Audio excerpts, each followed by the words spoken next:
tiny dust. The carrot you're going to do the same thing with. Your blade is only 2 inches long.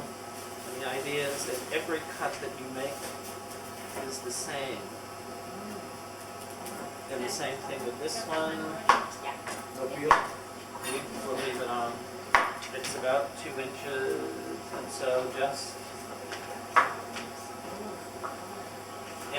And what you're trying to do here, I mean, this drives people crazy. But the reason the French do this is that they learn to control their knives by being able to cut something very small. And I can assure you that if I watch you cut the knife, you're looking at the wrong side of the blade. That you're cutting, and the blade and the size of the thing you're cutting is on the far side of the blade, and you're looking on this side of the blade. And so if you want to be able to control your knife, you look over here. Push this away from the bird until I get the joint popping out. And then once I've done that, I will just rest the knife against the carcass and let it follow the contour of the carcass, and then I get the leg off, and that's going to go in here. This one the same way. And the reason that I'm just making this small cut is that I want to be careful not to cut into the breast. So I pop it out of the joint, I go to where the muscle ends, and then with the knife just resting against the carcass and guiding it, I just slide the knife down. Here's the breast. Here. If I lift this skin off, then what I have is the wishbone is here. And if I take the knife and slide it in under the wishbone and position it so the knife is now lined up along the back, the breastbone is right here. I'm going to use the breastbone as a guide because it'll help me make a straight line. I'm also going to press slightly into the breastbone so I don't leave too much of the breast on the bird, and try and make one slice. I'm not hacking the meat. This knife is frozen. So now there I have a nice clean cut, and what I'll do is take this knife and just go pretty lightly, in a continuous cut until I see this layer of fat, and I can see it after the second swipe. And so I'm just going to follow the line of that fat, and then an Italian menu is driven by pasta, and every mamma makes pasta, and so every mamma makes sauce. And that's where the sauce belongs in an Italian menu. And then often after that, the menu comes down and you go straight forward through the rest of it with simply cooked, straightforward food. And in the French system, you have, in Hamisha, we just are just starting. And so in the French system, you have a number of people in a kitchen, one of whom is delegated the responsibility of making sauce. It is a specialty in French cooking. There is a saucier, and it's one of the basic distinctions between the French and the Italians is that Mama does it at home, and in France, Mama does not make sauce. They leave that to the professionals. And so French cooking, contrary to what we think about it when we go out and have restaurant food in this country, has nothing to do with restaurant food in America. And it's not, what we eat in restaurants is not what Maman is making at home. Maman fits into her French clothes very nicely, thank you very much. And she's not eating, rich sauces every day. And that, and that the reason the French have pastry shops and the reason the French have these superb restaurants is that they do not compete with the professionals. Martha Stewart would go to jail not for what she did with her finances, but for stepping in and trying to sabotage the culture. Why would you ever compete with making pastries when you have a pastry chef at the corner whose experience you will never equal in 1,000 years. And if you go into competition with the pastry chef, you can be sure they will close their doors and go out of business. The French won't do that. And they won't make sauces because then they'll put their restaurants out of business. It's just a shift in thinking that, is basically very different. So we all have to leave. That's right. We all have to leave. Well, we don't have the goodness to begin. We're coming at it from totally the other direction. So, I mean, that's a kind of basic distinction. And then the thing that I have found over the years in working with French food is that at some point in time, the way that I designed the plate, and design is a kind of loose word, but the way that I put food on the plate, I would, put the meat on one side and a vegetable somewhere, and then I found myself leaving half of the plate empty. The real estate was empty, and I filled it with sauce to make the statement that this is French food, this is French sauce, and it merits half the real estate because they're not like anything that anybody else makes. So, having staked out the terrain, basically what a sauce is a flavored liquid. You can do them with water if you want, but they'll taste better if you do them with stock.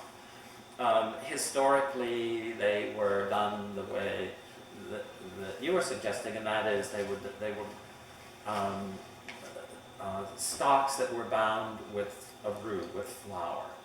And so you would take butter and melt it, and you would put flour in, and you would cook that until the raw taste went away, and then you would put your liquid in, usually on top of a mixture of aromatic vegetables, which the French sometimes call mirepoix, which means onion, carrot, and celery, and it's always twice as much onion to carrot and an equal amount of carrot to celery, and nothing dominates. It just provides structure and support underneath. You're not going to taste onion, you're not going to taste carrot, you're not going to taste celery, but you will taste the absence of them if you don't put them in. And then they will use something called a bouquet garni, which is usually the branches of about a dozen parsley stems, a branch of thyme, and a bay leaf, and they often tie that up in the celery stalk, and I'll show you how to do that. And again, it's like it's not going to add something distinctive.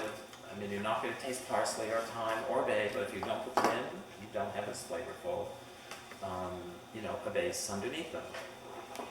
The business with the flour and the butter happened historically in what the French called the classic period, so 1870 to 1914, when the French pulled together all of the information in their culture about food, and they codified it, and they, in the La Russe Gastronomique, they went out into the countryside and they wrote everything down that they could find. They developed a school for training chefs. They codified their food.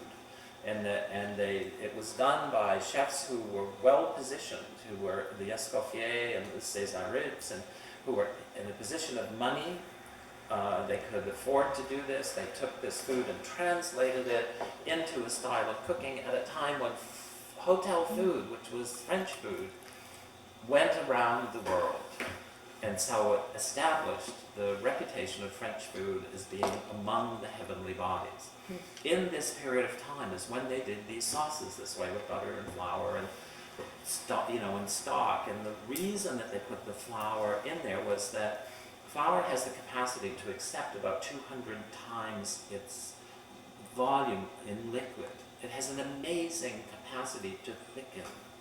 And so they put it in there for that reason, and then they had people in their kitchens, lots of people in their kitchens who could clean those stocks, which meant taking the flour out again. And so when the First World War came along and the French lost half of their male population in that war, and they came out of the war and went back to tried to go back to their normal existences, and they couldn't because there was nobody there to skim the sauce, there was nobody there to milk the cow, there was nobody there to trim the trees so you don't get truffles, there's nobody there.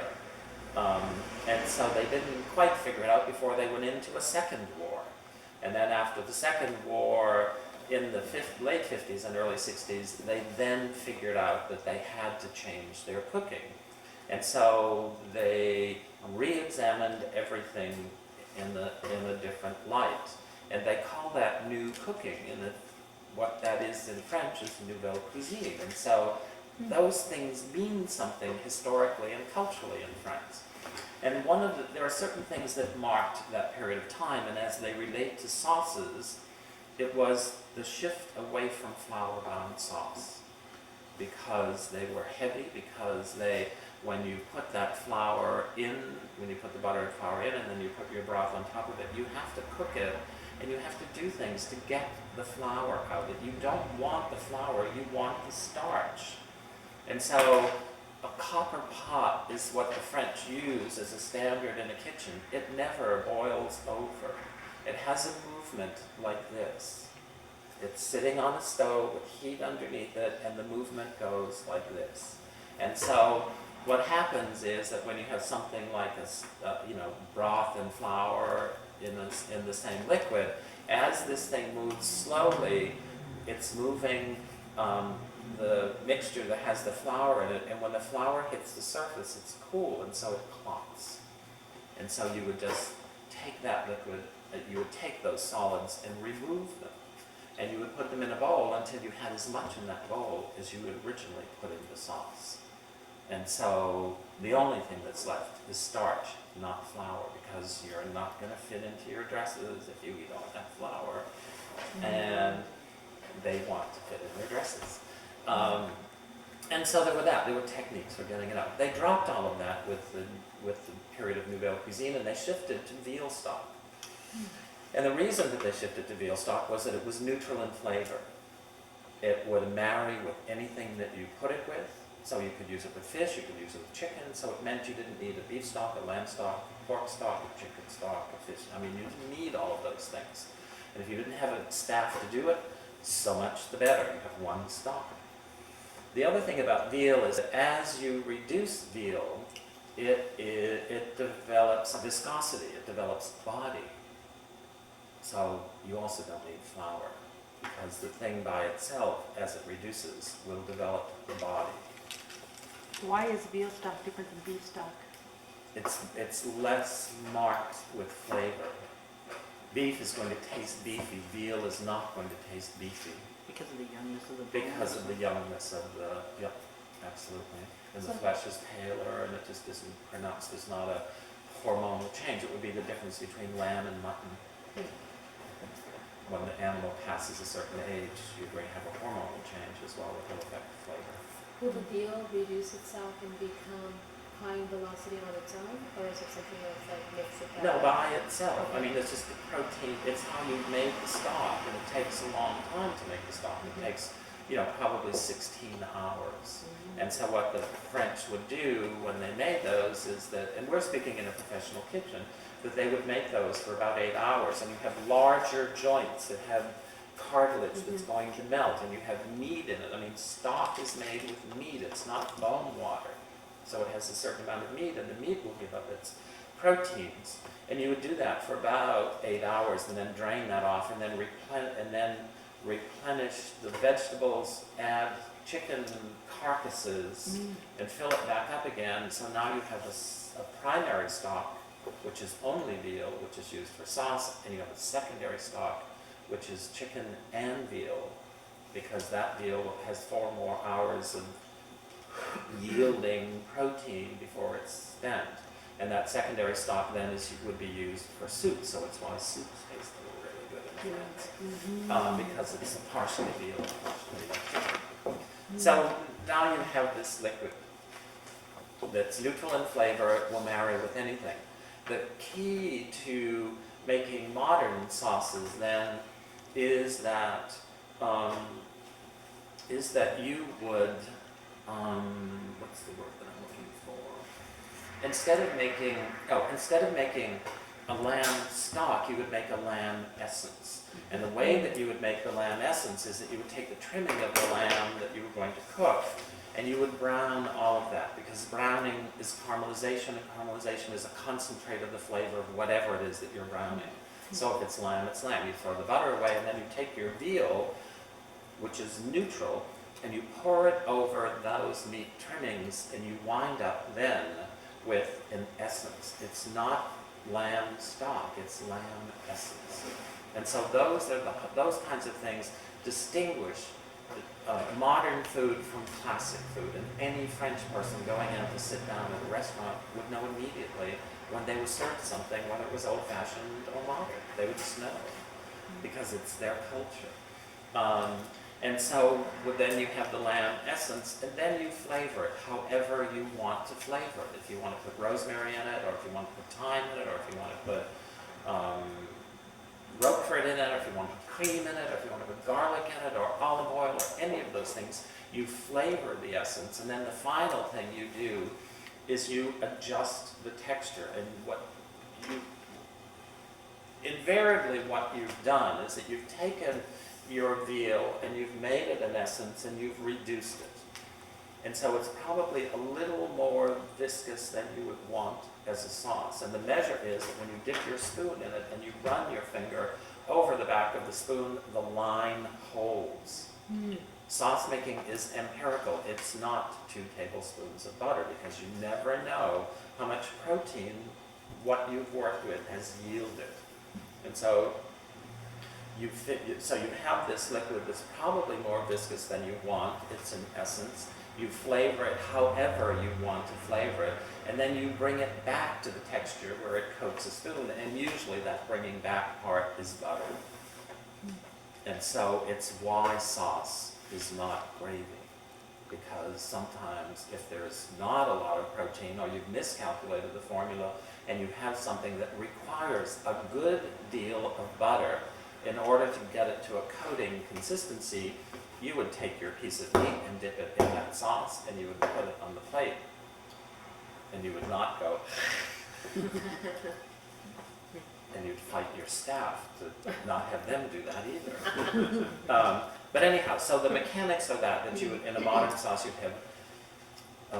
have veal stock, you'd have an essence, you'd make an essence somehow by marrying it to whatever you're serving it with. And ketchup is the only sauce that is not married. Every other sauce has something of what it's to be served with. So lamb sauce has lamb in it, and beef has beef in it, and fish has fish in it, and chicken has chicken in it. Sauces have to be married. And so there are techniques for doing that marrying. So Fish done entirely separate, or fish sauces, or not? it doesn't have to be. Okay. You could infuse the fish, you could take fish bone, which you would not brown, and pour veal stock over it, and then you have a veal infusion of fish. Okay. And what you're after the veal for is the way that it feels in your mouth.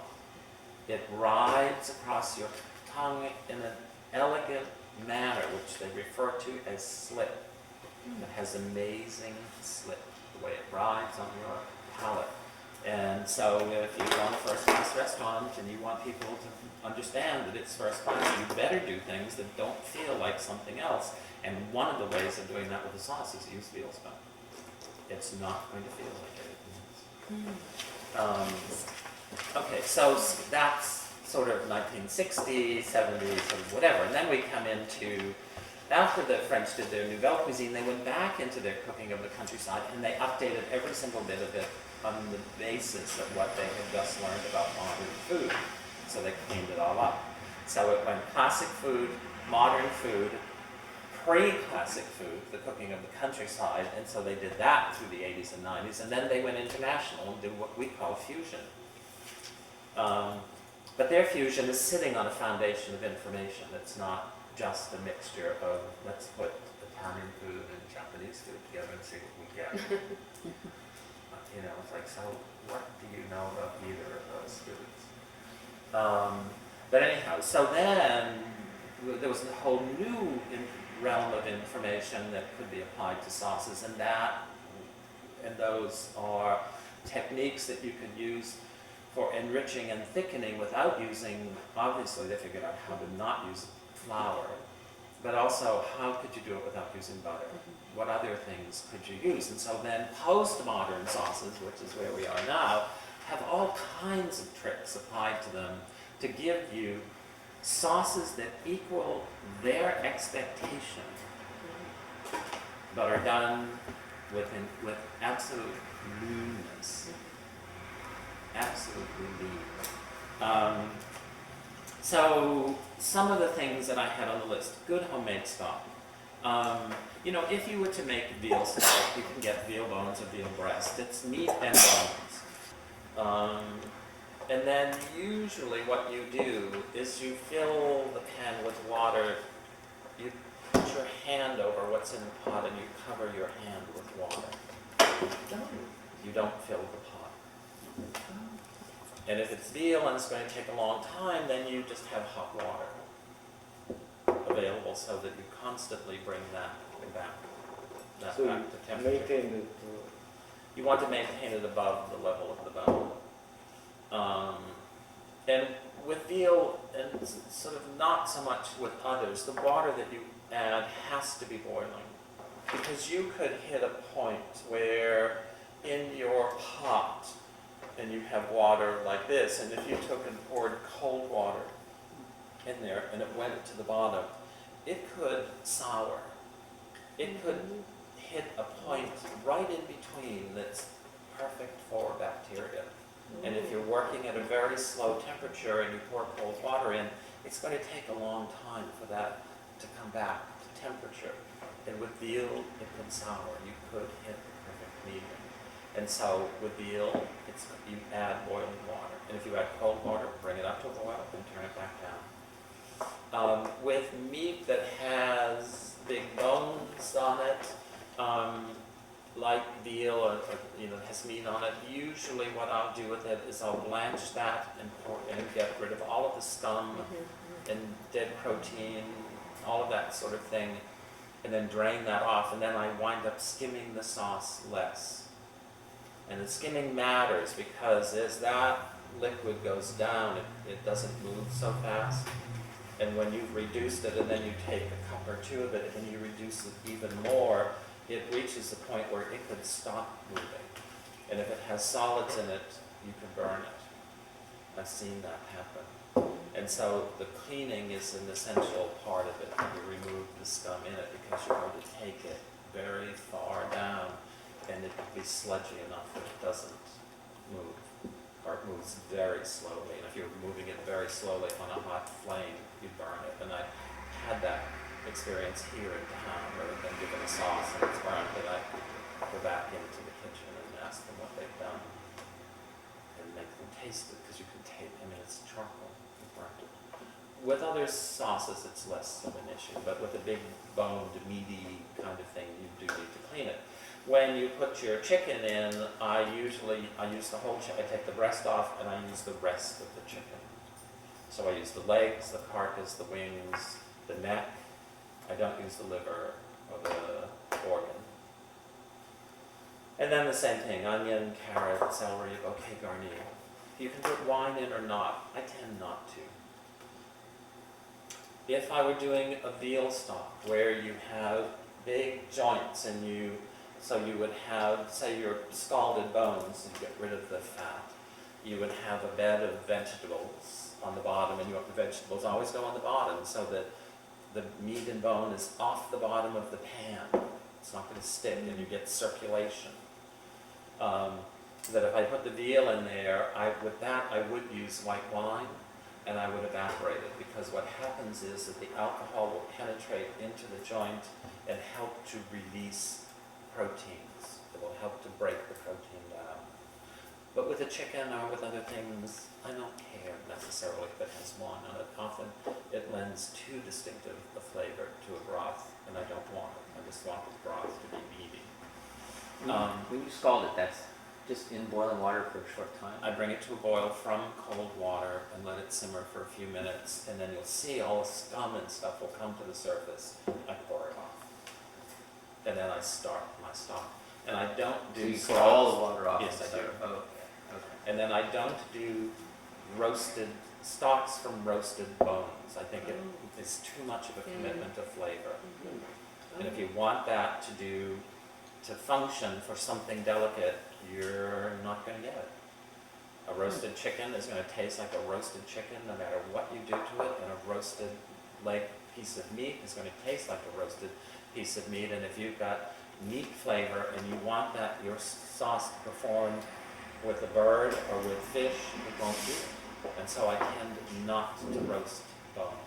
But what about a turkey stock though, where you would just be roasting a few?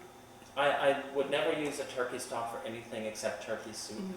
It would never wind up being, I mean, if you used it perhaps for a sauce, then for the turkey, then sure, that's fine. I mean, the more of that kind of flavor that you can get out of the bag. So in that case, you would Sure. roast for the turkey. Yeah, I mean, if I'm going to use the chicken for a chicken sauce and I want chicken meaty chicken flavor, I'll roast the bones. But I tend very seldom to roast bones.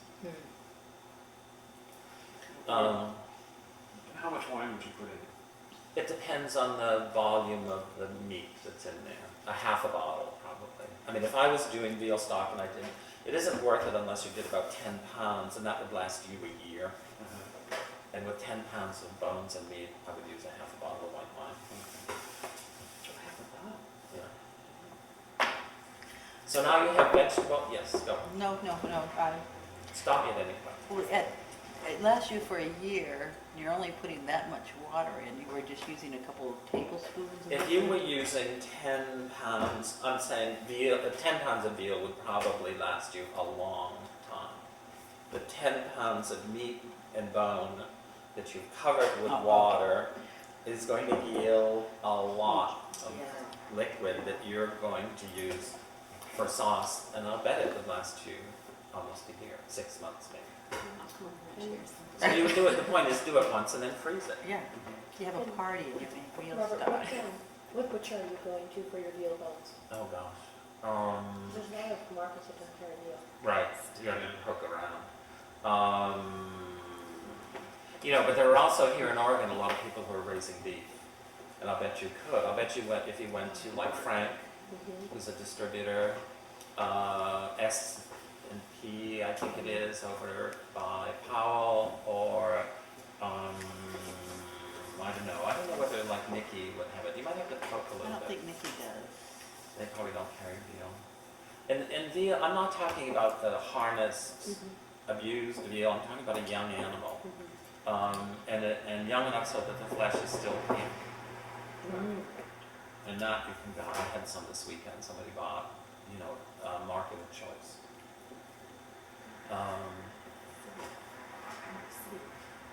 There will be a City big market run on line. that this afternoon.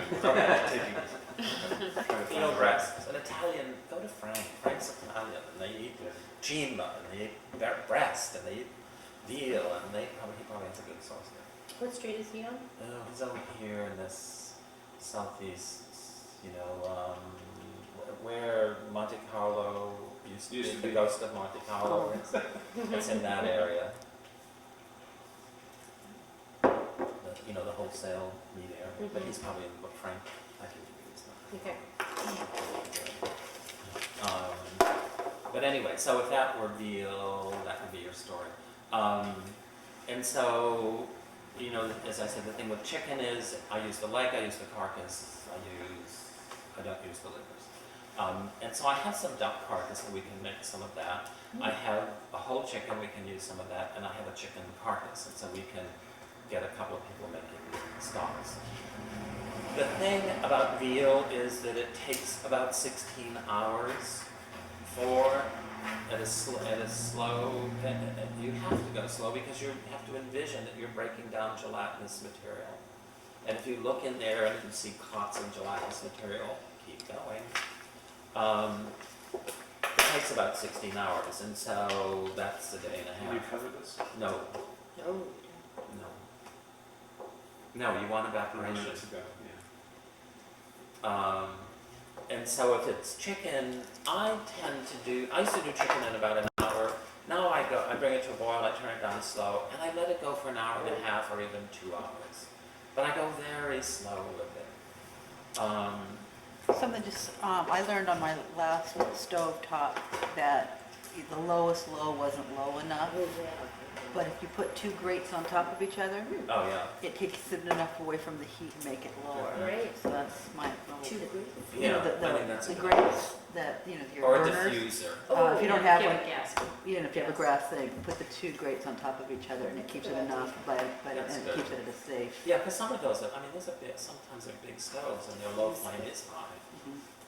And then it depends on what kind of pot you're using and a lot of things. And so that's a good trick to know. The other thing is just a diffuser. I think they're handy to have. Or just move it off the burner. I mean, if there's your burner, then just put the pot on part of the burner that refuses to slow down. It's like move the pot off of it. So now we have broth. And the broth that you make by just putting a sufficient amount of liquid to cover the bones will gel. When it refrigerates, it gels, and that's, you want to have richness, you want some body to it. So that when you reduce it, there is something in it. So, any questions about stocks? And then you would make every single other one the same way. Should you make pork or lamb or whatever? Fish is different in a couple of ways. One is that you don't want skin in the broth because it turns cloudy, and so the skin does not go into a fish fumet, fish stock. It tends not to have carrot because carrot dominates. Carrot leaves a sweetness in fish that is identifiable. So leeks and onions and celery are fine, but I can not put carrots in fish stock. And what else? When you put the water in and you bring it to a boil and then turn it to a simmer, it's probably going to take 30 minutes. Or, for say a salmon, if you used something the size of a 10-pound salmon, it's 30, 45 minutes. The bones aren't that big. And then during the time that it's cooking, every 10 minutes you would go in with a ladle and you would destroy everything. You break the bone up so it releases gelatin. You break everything up so it releases gelatinous material. And if it's a huge thing that's bones this big, then guess how long it's going to take, and take that long. And you want to be careful with fish because when you're reducing, you can get a concentrate of something that I hesitate to call fishy, but it can get very powerful, and so you just want to be careful that your stocks are clean, that you skim them. Sometimes if I'm really concerned with them, this is the issue of clarifying stocks, and I don't do that.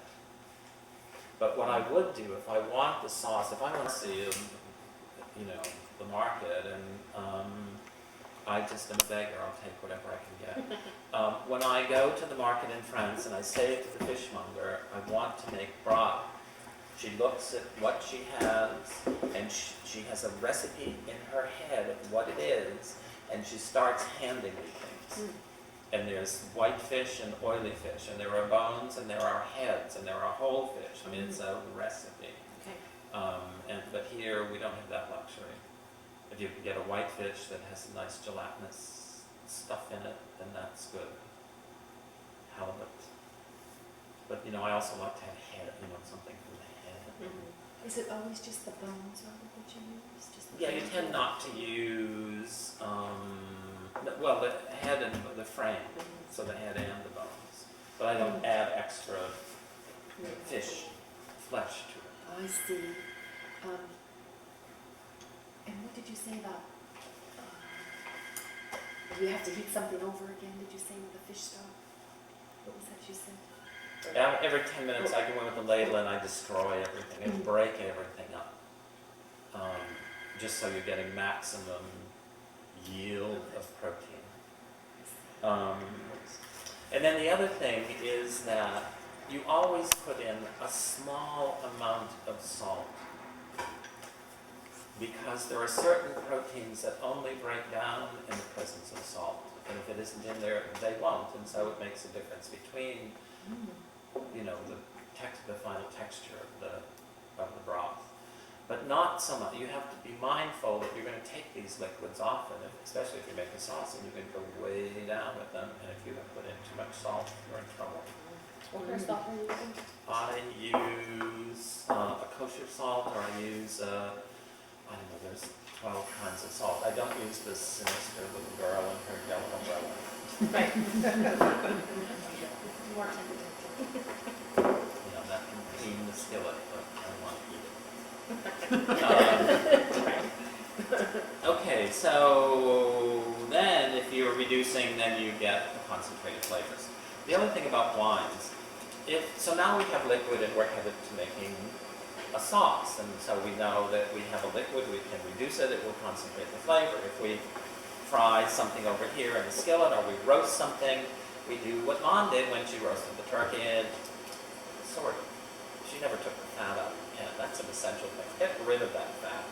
And then you deglaze with liquid. That deglazing is the marrying part. It now makes your broth go with your bird, or your meat, or your pork, or your whatever. You always deglaze that pan, but get rid of the fat. And what is deglaze exactly? It's to scrape up all of the caramelized bits that have been left in the pan from roasting, because that's a concentrate of whatever is in the pan. But that's different from just washing the pan. Right, it makes washing the pan much easier if you glaze. Because it all comes away when it's warm. Much easier than it does if you throw it in So the you take the thing pan and off it's while it's hard. warm and scrape all that out. Yeah, just pour liquid in it, just take a little wooden spoon Okay. or something and loosen it all up. It's going to come up really easily. Okay. And so now you've boosted your flavor. Do you put that on the stove as you're doing that? Sure. Heat is going to So help. is it important But to you- use a pan that can be on the stove? Well, I mean, it depends on what you're doing. If you're cooking pork chops, you're doing it in a skillet, so get rid of the fat and deglaze the pan. If you're doing a steak, get rid of the fat, deglaze the pan. If you're doing a turkey in a big aluminum thing, no. You're going to have to wrestle with that one. But, I mean, mostly you sort of do it there. And the idea is that how you get flavor. One of the ways you get flavor is to clean up the pan of all of those caramelized bits, because that's concentrated flavor of whatever you just cooked. So you're not tossing that when you scrape all that stuff. Absolutely are not. You're actually using, you're reusing. You can let that break down in the liquid, and it will help. It's often how you get liquid to get a deeper color. Okay. And then if there's schmutz in there and stuff that doesn't want to break down, strain it. That's fine, but try and get it all to dissolve. I mean, see it is what it is. It's a caramelization of whatever you just cooked, and that's concentrated flavor. And if you want it to have good distinctive flavor, take it.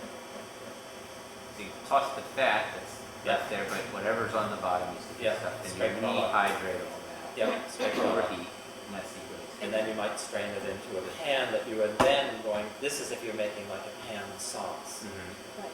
And then you might strain it into a clean pan, and then you're going to flavor that and finish that. So that you don't get all those bits in there because you're straining that. Right, you don't want them. If you can get them to melt and dissolve in there, fine. But if, you're only going to give it so much time. You're not going to wait. You're going to give it so much time and say, basta, and strain it, and get a nice clean liquid that has deep color and deep flavor. So now you're going on to the next stage, which is you could probably stop there if you wanted what's known as a jus, J-U-S. And you might just season it and taste it, and if it's pleasing to you, you can stop. And so then you have a meat jus that you would do with that. When you slice your meat, you take your roasted beef or your leg of lamb and you start slicing. If you haven't, because meat is muscle, when you heat it, it contracts. When it contracts, it's driving the moisture to the bone or to the center of the piece of meat. If you take that out of the oven and slice it, it behaves like a water balloon. You slice the meat and all the liquid is on your counter because all the liquid was in one place. So you absolutely have to let meat rest. And when the muscle relaxes, it redistributes all of the moisture, so then you have a nice moist piece of meat. And we're all scared of that. We think, oh, it's going to go cold. It's like a radiator. It just sat in that oven for an hour, absorbing heat. It's full of hot liquid at the center. It's going to stay hot for an hour. It's certainly going to stay hot for 20 minutes. And so you just take a cloth, treat it like a baby, take a cloth and put a cloth on it. Do not wrap it in foil because now you will have steamed meat. And that's fun. A little English dinner.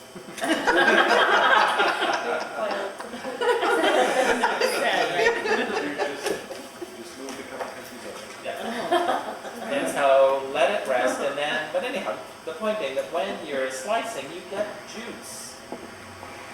Put it in your sauce. Get it in your sauce. Take advantage of every single, possibility of loose flavor. So now we have the liquid. We have it deglazed, if that's what we're doing. And so then the next thing is, there are two things left. One of them is flavoring that body of liquid, and then the final one is adjusting the texture. And so the flavoring is anything you want. The best example of how flavoring works is that when of the sauces that maman would make at home in France,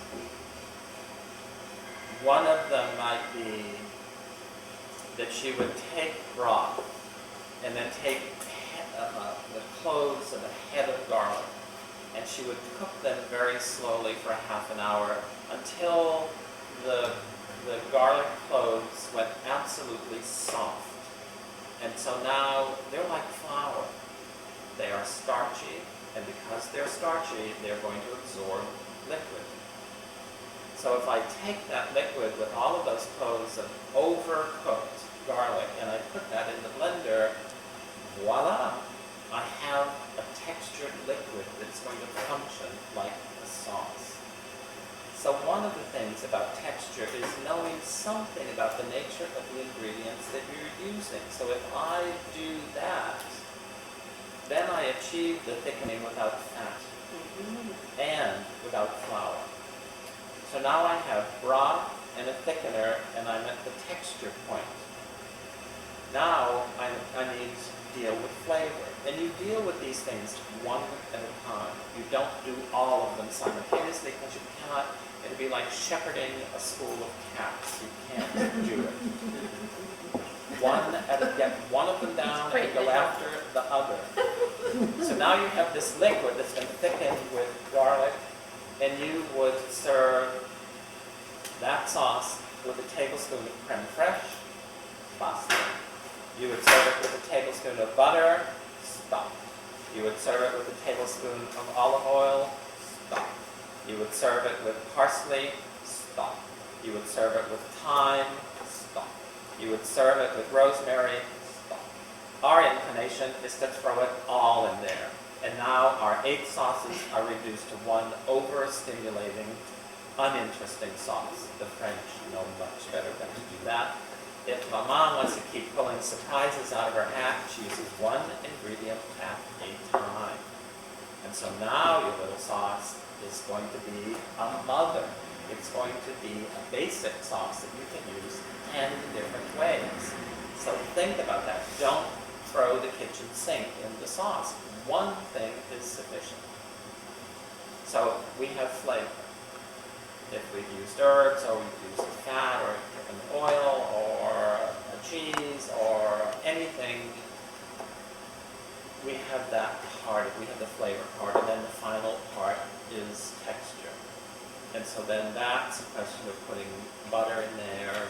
As I said, mostly that's what you would do, and then you have the sauce finely to the place where it's a coating consistency, it has flavor, it's been flavored, and it has its own flavor underneath it. It is a complete thing. The last thing you need to do is to check its seasoning, because you might notice it hasn't had any salt anywhere. And so it needs some salt, and you would give it a little bit. What I tend to do is flavor it, find the flavor. I go after the flavor of whatever is in the pot by using salt.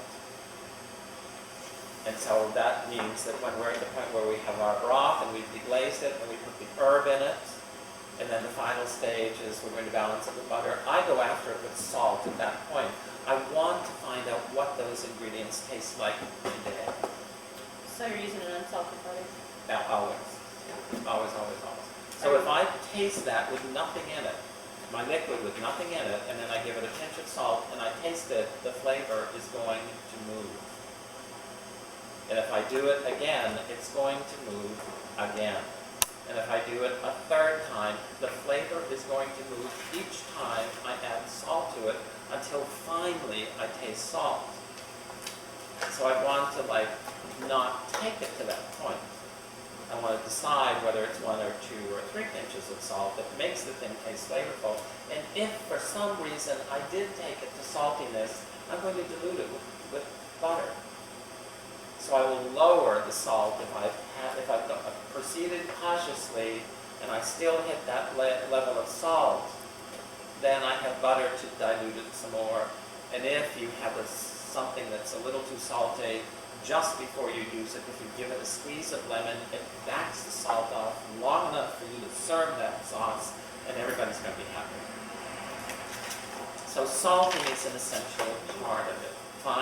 Go in pursuit of flavor. Salt is not an idea, it's empirical. Add it, taste it. And it's not saltiness that emerges when you salt food, it's flavor. Saltiness only emerges with the 4th addition of salt when there's too much of it. And what about some sauces that call for white pepper? Pepper tends for me to go at the end. If you grind the pepper and smell it, it's floral. If you taste it, it's fiery. If you cook it, you don't get either one of those things. And the reason you don't is because both of the qualities of pepper are esters, they're oils, and they're volatile. So when you heat them, bye-bye. And what you get for pepper when you cooked it is the carcass of the pepper, which is often bitter. Nothing like a grind of fresh pepper on the end, which has heat and is floral. And so for me, pepper is always at the end. So now we have our piece of meat, we have our perfect sauce, we're ready to serve it. You take and you put your piece of meat on the plate, and you take a few grains of salt, and you put them on that meat so that when you put the sauce on it, they seep each other out. And if you don't do it, you're going to have one thing here, a barrier, and your sauce. And I'll notice it.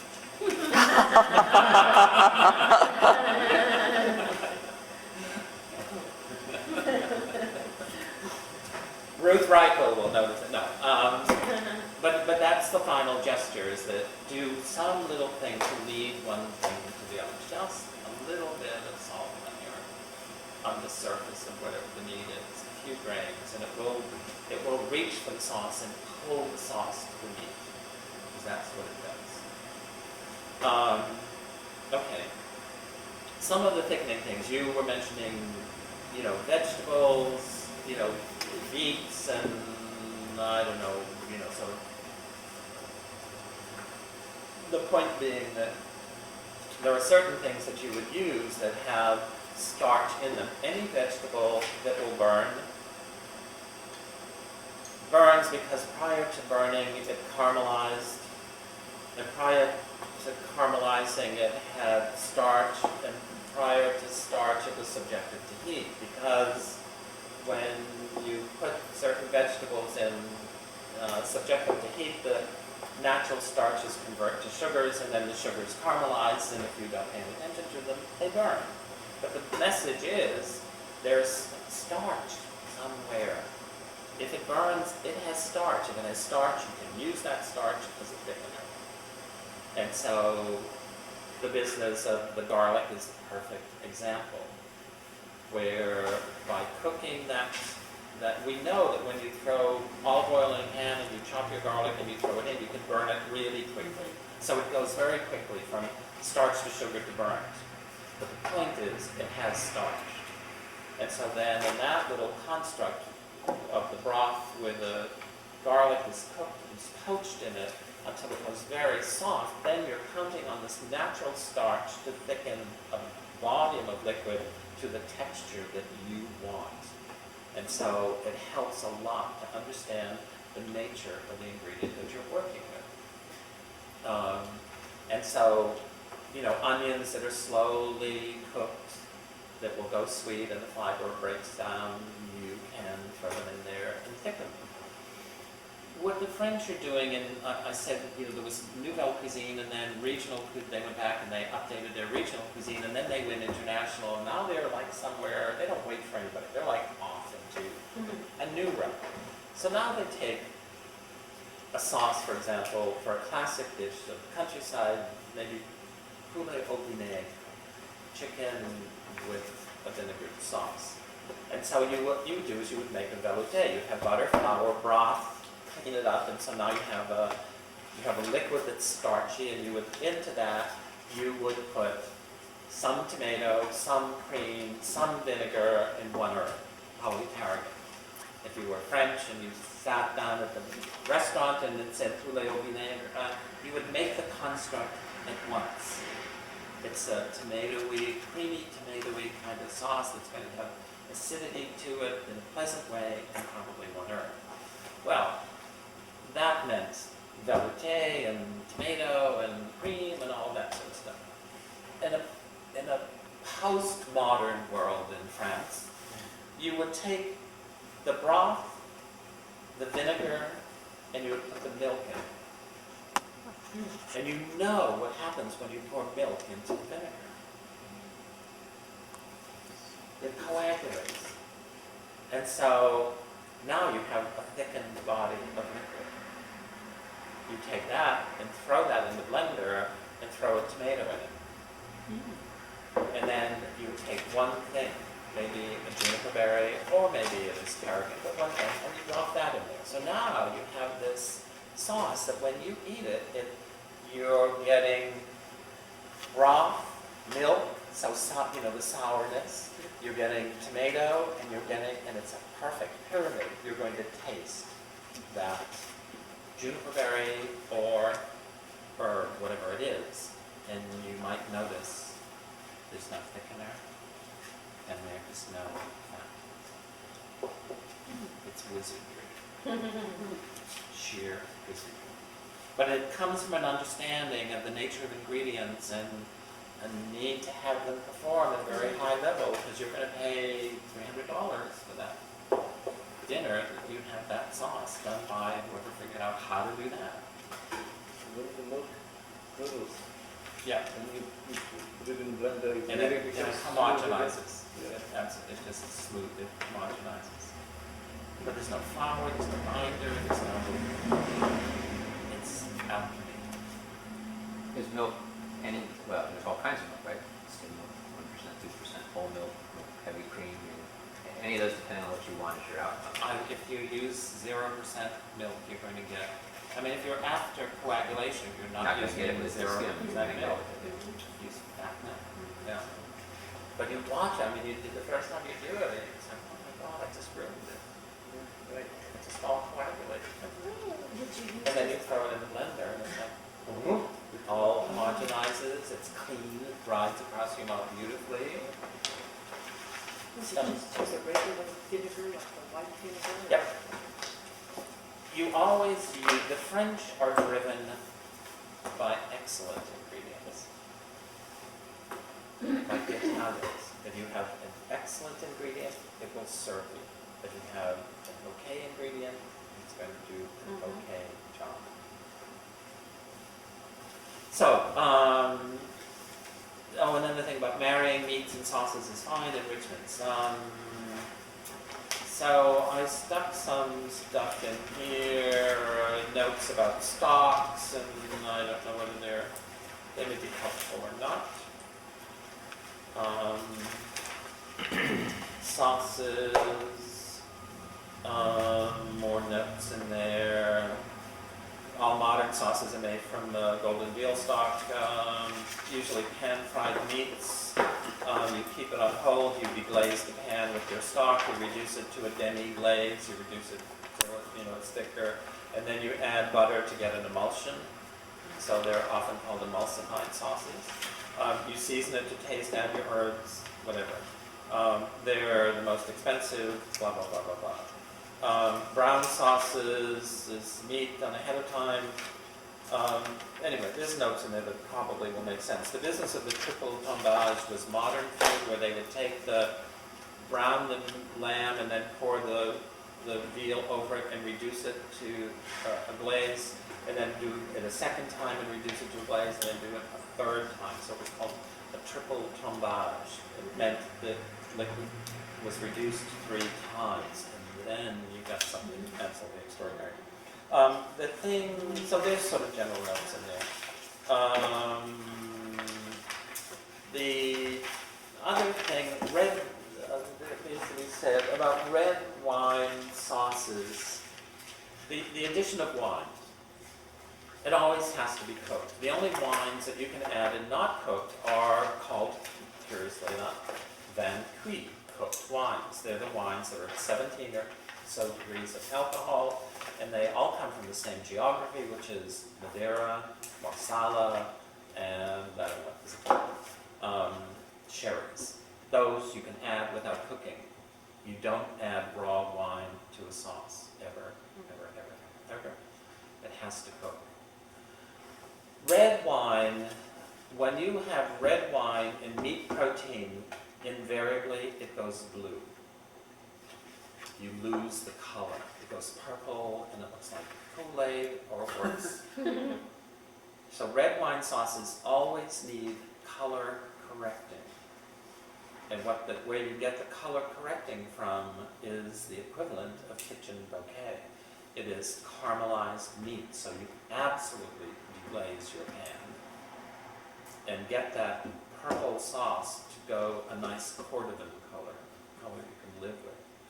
Or that you take before you anticipate that happening, and so you make sure you get good caramelization in your pan because you're going to need it, or you take meat scraps, additional meat scraps of the same thing, and you brown them. Or, if you have to, do it with, kitchen bouquet. But you're going to have to correct the color of a red wine sauce with beef. Otherwise, it'll be this color, and it doesn't. Okay, so I selected a couple of sauces to do there. In the historic scheme of things, if we did the tarragon cream, the poulet au vinaigre, and the one that says foie gras, let's look at them. So it says the breast of chicken and the tarragon cream. This is Paul Bocuse's sauce, or it's something very like it. The chicken at Bocuse, for which he is famous, costs $150 a la carte. It's the poulet de Bresse. It's cooked in the bladder of an animal. It is an unbelievable thing. It costs $150, and it's interesting. It's actually 150 euros, so it's and going up. But anyhow, so it's it's the perfect chicken, and then you're doing a sauce with this, and so you want a white sauce. You don't want this chicken to have a brown sauce, and so you're careful, you're mindful in the end that you want this. You can bleach sauces with acid, lemon, or a little bit of vinegar will bleach a sauce, and if you want it white, it'll do that. And so this one says that we're cooking the chicken in a duck fat